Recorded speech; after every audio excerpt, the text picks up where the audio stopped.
আমার ড্রাগন গাছে দেওয়ার জন্য সরিষার খোলগুলো কিভাবে ভিজিয়ে রাখি চলো একবার দেখে নাও। এগুলো সরিষার খোল।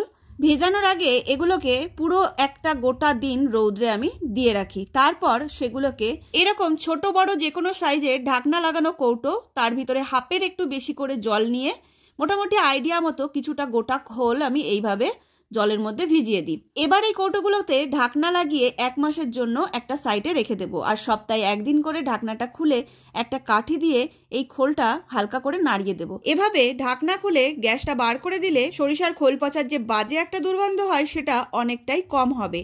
আর ঢাকনা লাগানো পাত্রে সরিষার খোলটা ভেজালে এর মধ্যে কোনো পোকামাকড় জন্ম নেবে না। আর আমার ছাদে ড্রাগন গাছ থেকে শুরু করে সবজি গাছ, ফুলের গাছ, সব গাছেই সরিষার খোল পচা জল আমি ব্যবহার করি। আর এই সরিষার খোলটা যখন থেকে ভেজালাম 1 মাস পর থেকে গাছে দেওয়ার উপযুক্ত হয়ে যায়, ওইখান থেকে দেওয়া শুরু করি। আর যদি থেকে যায় 6 মাস পর্যন্ত ওটা ব্যবহার করতে পারি।